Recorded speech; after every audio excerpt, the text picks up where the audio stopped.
Today marks 50 years since Dr. King was assassinated. I don't really have any memory of it. I have more of a sense memory of my mother pushing me down in the seat well of a car as we were driving. But really, any memories that I have were her memories of the trauma of that horrible day. And as this day approached, I felt this strong sense of inspiration that I knew better than to ignore. I don't claim any divine guidance, but I do claim that this comes from my heart. In 50 years, much has changed. Despite what the talking heads would tell you, or whatever experts, so much has changed just in my lifetime that it really does give me hope. Dr. King said the arc of history is long, but it bends towards justice. That's been ringing in my head for the last couple of weeks. And I just really believe it to be true, and it's really what inspired me to speak today. It's not that we don't have a long road ahead, it's that we keep walking it with an occasional glance at just how far we've come.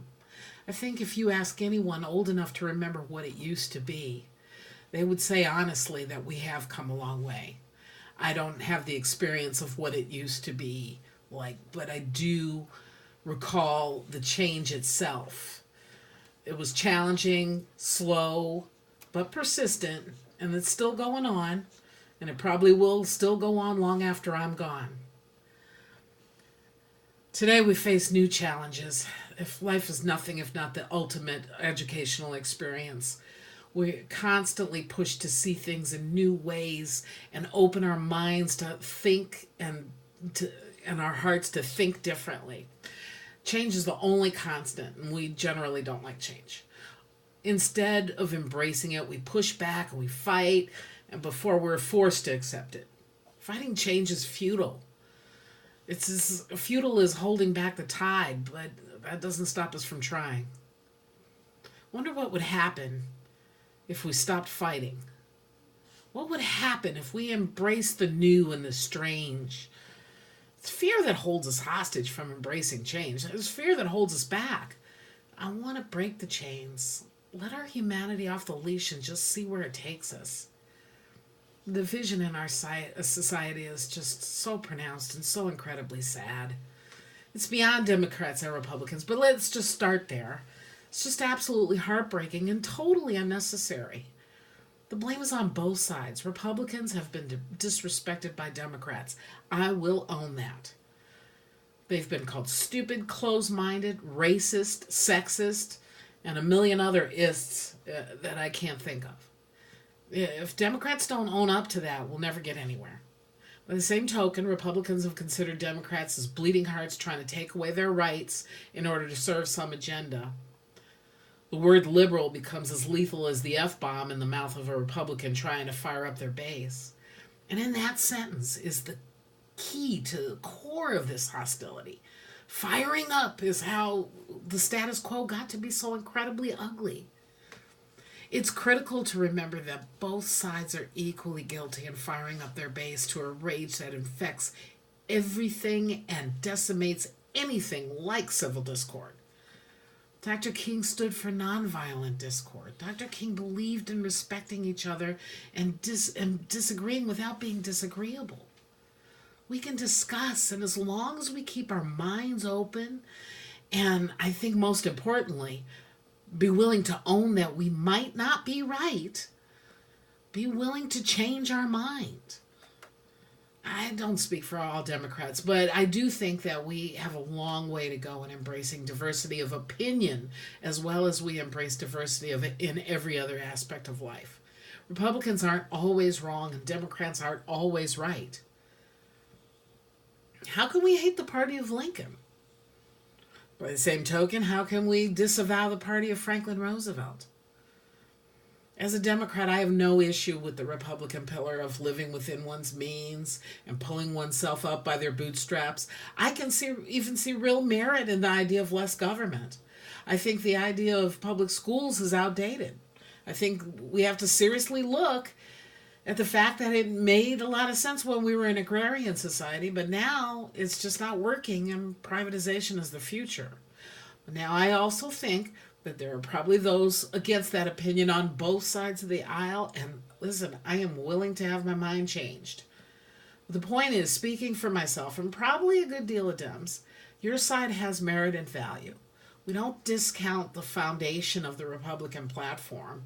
It's when Republicans go to arguments about morals and who can get married and, oh, lest we forget abortion, that's when things get really dark.